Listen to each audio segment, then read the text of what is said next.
2012 کے درمیان پارا چنار کی آبادی سے یہاں پہلے القاعدہ اور پھر اس کے بعد TTP کے خلاف ایک جنگ بھی لڑی ہے۔ ناظرین، 2007 سے 2012 تک پارا چنار کی مقامی اہل تشیع آبادی نے یہاں پہلے القاعدہ اور پھر TTP کے خلاف ایک باقاعدہ جنگ بھی لڑی ہے۔ ضلع کرم میں پہلی فرقہ وارانہ لڑائی 1938 میں اس وقت ہوئی جب غیر منقسم ہندوستان کے شہر لکھنؤ میں شیعہ سنی فسادات کا آغاز ہوا۔ یہاں دوسرا بڑا فرقہ وارانہ واقعہ 1966 میں سدہ میں ایک ماتمی جلوس کے دوران ہوا۔ 1970 میں جامع مسجد پارا چنار میں مینار کی تعمیر تیسرے بڑے حادثے کی وجہ بنی۔ 1977 میں جامع مسجد پارا چنار کے مؤذن کو جان سے مارنے کی کوشش پر فسادات پھوٹ پڑے، جبکہ پانچواں بڑا واقعہ 1982 میں سدہ میں ہوا۔ اپریل 2007 میں ربیع الاول کے ایک جلوس پر پتھراؤ کے بعد فسادات شروع ہوئے اور اسی سال نومبر میں ایک مبینہ قتل کے الزام کے نتیجے میں فسادات کا ایک بار پھر سے آغاز ہوا۔ یہ فسادات اتنے شدید تھے کہ ایک امتحانی ہال میں ڈیوٹی پر موجود اساتذہ کو قتل کر کے ان کی لاشوں کو جلا دیا گیا، جبکہ مختلف وینز کو روک کر ان سے سواریوں کو اتار کر انہیں اہل تشیع کے نام سے شناخت کر کے گولیاں مار کے شہید کر دیا گیا۔ ان فسادات کی وجہ سے لوگوں کی ایک بڑی تعداد نقل مکانی پر مجبور ہو گئی اور پارا چنار کو ملک کے دیگر حصوں سے جوڑنے والی واحد سڑک طویل عرصے تک بند رہی۔ 2004 میں القاعدہ اور طالبان نے افغانستان میں داخلے کے لیے پارا چنار کے بعض سرحدی دیہاتوں پر قبضے کی کوشش کی، جس کی مخالفت یہاں آباد شیعہ آبادی کی مقامی آبادی نے کی اور ان کی اس کوشش کو اپنی مدداب کے تحت ناکام بنایا۔ ناظرین، 2007 میں طالبان کے خلاف آپریشن کا آغاز ہوا، جس کے بعد فرقہ وارانہ فسادات اور دہشت گردی کے خلاف کارروائیاں کئی سال جاری رہیں۔ ماہرین یہ کہتے ہیں کہ جب تک ان دونوں فالٹ لائنز پر سنجیدگی سے کام نہیں کیا جائے گا، تب تک ان علاقوں میں فرقہ وارانہ فسادات اور قتل و غارت گری جاری رہے گی۔ یہاں سب سے پہلے زمینی تنازعات کو حل کرنے کے لیے حکومتی مداخلت کی ضرورت ہے اور دوسری طرف مذہبی منافرت اور شیعہ سنی فسادات کو روکنے کے لیے انتہائی سنجیدہ اقدامات کرنے کی ضرورت ہے۔ پارا چنار کی وہ اہل تشیع آبادی جو مختلف وقتوں میں پاکستانی مسلح افواج کے شانہ بشانہ رہی اور تحریک طالبان پاکستان اور القاعدہ کے خلاف باقاعدہ جنگیں لڑی اور ملک کی سالمیت کا دفاع کیا، ان کی حفاظت ریاست کی ذمہ داری ہے۔ ناظرین، یزید ابن معاویہ علیہ اللعن نے اپنی زندگی میں ہی اپنے بیٹے معاویہ ابن یزید ابن معاویہ کو اپنا جانشین مقرر کر دیا تھا۔ یزید کے 12 بیٹے اور 5 بیٹیاں تھیں، لیکن اس کو اپنے بیٹے معاویہ سے بے حد پیار تھا۔ اس کی تعلیم و تربیت بھی شہزادوں کی طرح کی گئی تھی۔ دراصل یزید چاہتا تھا کہ اس کا یہ بیٹا اس کا حقیقی جانشین بنے۔ یزید نے حکومت سنبھالتے ہی اپنے 2 بیٹوں خالد اور معاویہ ابن یزید کو اس وقت کے بہترین استاد عمر المقصوص کے مکتب میں 3 سال کے لیے بھیج دیا۔ ناظرین، شیخ عمر المقصوص علیہ رحمہ بھی جانتے تھے کہ یزید کا جانشین معاویہ ابن یزید ہے، اس لیے انہوں نے اس کی تربیت پر خوب محنت کی۔ جب واقعہ کربلا پیش آیا تو شیخ المقصوص کو بہت تکلیف پہنچی، کیونکہ آپ کا دل محبت اہل بیت سے سرشار تھا اور آپ رسول اللہ صلی اللہ علیہ وآلہ وسلم کے خاندان سے بہت محبت فرماتے تھے، اس لیے آپ نے یزید کے دونوں بیٹوں کو عظمت اہل بیت کی تعلیم دی اور یہ بتایا کہ رسول اللہ صلی اللہ علیہ وآلہ وسلم کا فرمان علی شان ہے کہ میں تم سے اجر رسالت کچھ نہیں مانگتا، بس میرے اہل بیت سے محبت کرنا۔ ناظرین، ایک طرف کربلا کا واقعہ پیش آیا اور جگہ جگہ یزید کے خلاف بغاوتیں اٹھنے لگی، تو وہیں دوسری طرف معاویہ جو یزید کا جانشین تھا، اس کی تربیت ایک سچے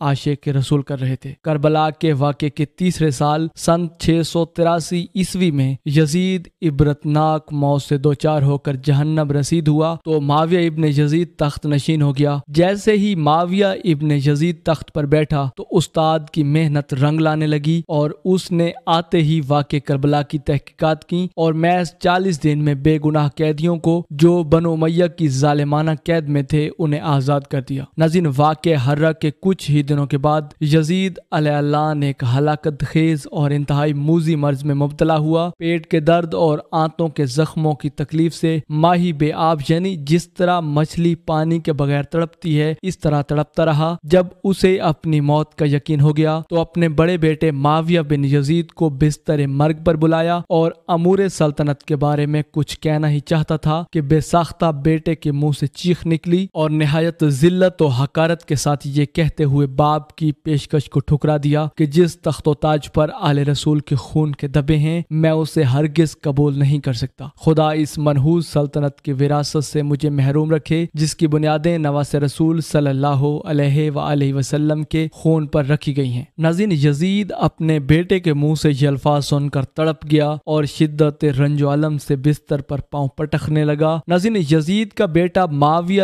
ابن یزید نوجوان تھا اور جوانی کی حکومت ایسا دور ہے کہ جب انسانی خواہشات کی منہ زوری عروج پر ہوتی ہے۔ یزید کا جانشین ہونا اور پوری اسلامی مملکت پر حکمرانی کرنا اپنی تمام جائز و ناجائز خواہشات کو پورا کرنے کے لیے بہترین موقع تھا، مگر معاویہ ابن یزید نے تخت پر بیٹھتے ہی واقع کربلا کی تحقیقات کی اور حالات کا بہت باریک بینی سے جائزہ لیا۔ جب اس نے دیکھا کہ میرے باپ نے اسلام اور مسلمانوں کو کس قدر عظیم نقصان پہنچایا ہے تو اس نے محسوس کیا کہ وہ ایک دو راہ پر کھڑا ہے کہ حکومت کی باغ دوڑ سنبھالے اور ظلم و ستم اور عیش و عشرت کا بازار گرم کرے، یا تخت و تاج کو چھوڑ دے اور اپنے آپ کو ان ہولناک گناہوں اور ان کے دردناک عذاب سے دور رکھے۔ بالآخر اس نے فیصلہ کر لیا۔ ناظرین، اس کا یہ فیصلہ اس کی وہ تعلیمات اور ایمان کے طفیل ممکن تھا جو شیخ المخصوص نے اس کے رگ و پیما میں شامل کر دیا تھا، اور اس کے ساتھ ہی اس نے حکومت کے عہدیداروں اور عوام کو مسجد میں جمع کیا اور پھر خود ممبر پر جا بیٹھا۔ اس نے اپنی تقریر میں سب سے پہلے اللہ رب العزت کی حمد کی اور اس کے بعد رسول کائنات امام الانبیاء جناب محمد رسول اللہ صلی اللہ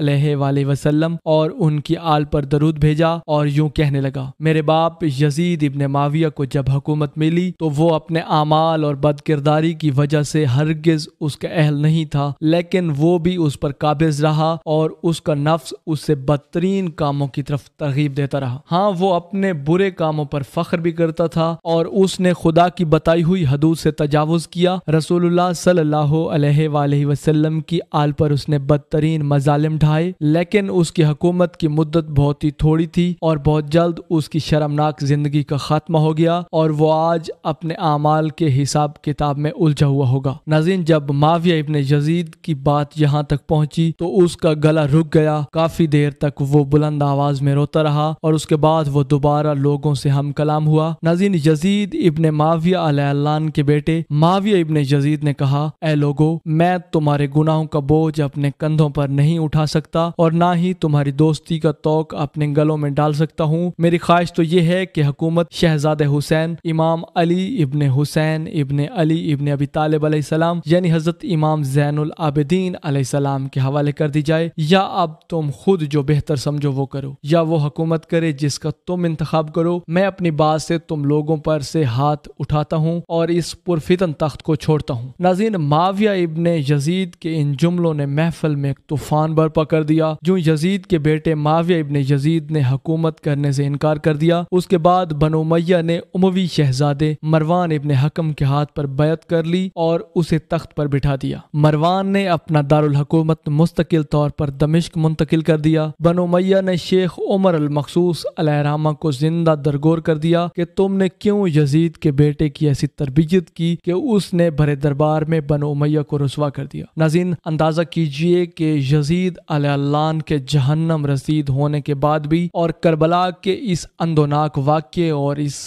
ظلم کے بعد بھی بنو امیہ میں کس حد تک دشمنی اہل بیت موجود تھی۔ چنانچہ اس کے چند دن بعد ہی معاویہ ابن یزید کو زہر دے دیا گیا۔ ناظرین، 685 عیسوی تک مروان بن حکم نے حکومت کی۔ اس کے مرنے کے بعد مروان کے بیٹے عبد الملک بن مروان نے 685 عیسوی سے 705 عیسوی تک ایک طویل عرصے تک حکومت کی۔ پھر 705 عیسوی سے 715 عیسوی تک عبد الملک کے بیٹے ولید ابن عبد الملک نے حکومت کی۔ اسی کے دور میں سندھ، اندلس اور دیگر بہت سے ریاستوں پر چڑھائی کی گئی۔ اس کے دور میں حضرت امام زین العابدین علیہ السلام کو بھی زہر دیا گیا۔ ناظرین، 715 سے 717 عیسوی تک ولید بن عبد الملک کے بھائی سلیمان بن عبد الملک نے حکومت کی اور 717 میں عمر بن عبد العزیز معجزانہ طور پر تخت نشین ہوئے، لیکن ان کو بھی زہر دے دیا گیا۔ 720 سے 724 تک ولید بن عبد الملک اور سلیمان بن عبد الملک کے بھائی یزید بن عبد الملک نے حکومت کی باغ دوڑ سنبھالے رکھی۔ اس کے بعد